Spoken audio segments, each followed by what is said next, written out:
Lembrando desse relato, dessa situação que aconteceu também comigo, meu pai ele servia no 8º Batalhão de infantaria do Exército, que era o chamado 8º BEC, Batalhão de Infantaria e Construção.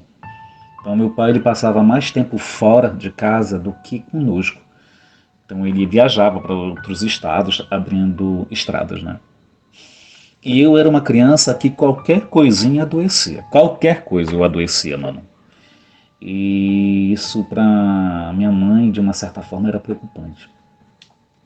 Então, nessa época, deu um tempo, né? Esses relatos que também foi nessa casa que era que era o hospital, tinham parado, né? O gemido, o choro, a lavagem de louça e tal.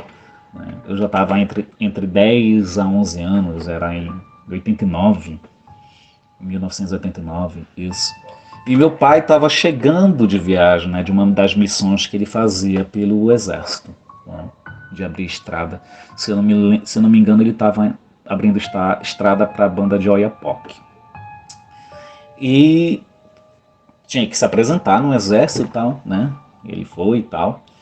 E nesse dia, ele na volta, ele comprou para mim 2 gibis, né, duas revistinhas em quadrinhos para mim.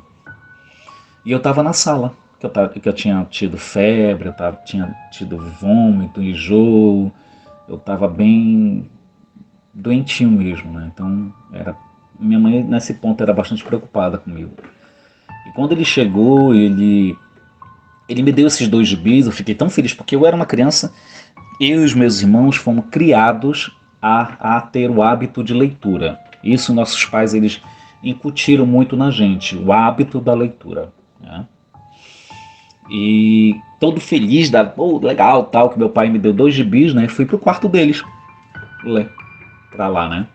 Meu pai já tinha tomado banho e tal, né? Tava todo mundo, que ele gostava de chegar do exército, ele gostava de assistir o jornal, né? E do jornal já todo mundo já se sentava na sala para assistir a novela.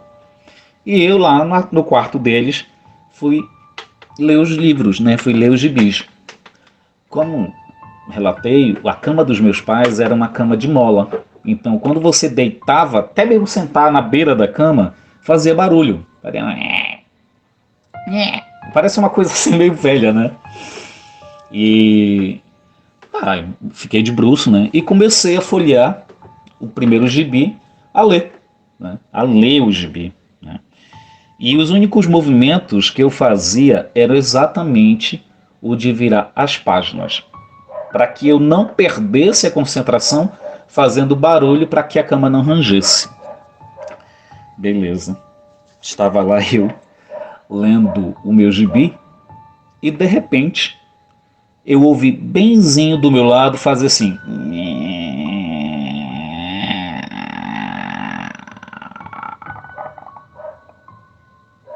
Mano, eu com a minha visão periférica não vi nada deitar do meu lado, mas deitou alguma coisa do meu lado. Eu comecei a me tremer, eu me tremia, e eu não tinha coragem de olhar para o lado. Eu respirei fundo, cara, eu lembro disso como se fosse hoje. E eu ali, estático, olhando para o gibi, eu lembro até hoje, era até o gibi do Tio Patinhas. Não sei se as pessoas vão lembrar desse personagem, né? Era o gibi do Tio Patinhas. Eu adorava o Tio Patinhas. E, mano, respirei fundo. Nossa. E fui virando lentamente a minha cabeça pro lado para ver o que estava do meu lado. Quando eu virei a cabeça pro lado para ver o que era que estava ali, não tinha nada. Nada, nada, nada. Mas a cama do meu lado estava afundada como se tivesse alguém deitado ali. Foi o que eu achei mais impressionante. Tinha alguma coisa ou alguém deitado do meu lado, mas eu não via. Mas estava lá, a cama afundada. O meu medo foi tão grande, tão assustador aquilo, que eu esqueci que eu estava doente, eu esqueci que eu tive febre, eu esqueci que eu tinha passado o dia vomitando, eu esqueci que eu corri com mais de 1000 do quarto dos meus pais. E cheguei na sala ofegante com a revistinha na mão. Meu pai ficou me olhando, todo mundo virou assim para mim. O que foi? Papai perguntou, né? O que foi? Eu respirei fundo, eu disse, nada, nada não. Eu peguei e fui me esconder atrás do sofá onde, de 3 lugares, que ficava justamente de frente para a televisão. Me escondi ali atrás do sofá e continuei a minha leitura, porque eu sabia que se eu contasse ninguém ia acreditar. Não os meus pais, né? Não iriam acreditar. E ali fiquei, até um deles, se eu não me engano foi o papai, que foi pro quarto. Ali. E eu fui atrás. Eu fui olhar atrás dele se aquilo ainda estava ali deitado.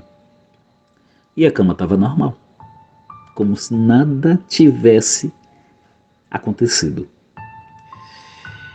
E depois de muito tempo que eu contei o que tinha acontecido naquele dia, que acharam assim impressionante. Pô, tu tá doente, bicho, como é que tu correste daquele jeito? Aí foi quando eu contei. E eu fiquei pasmo de ver que aquilo deitou do meu lado e não tinha ninguém ali, mas somente a marca da cama afundada, mostrando que tinha alguma presença ali sobrenatural, mas eu não sabia quem era.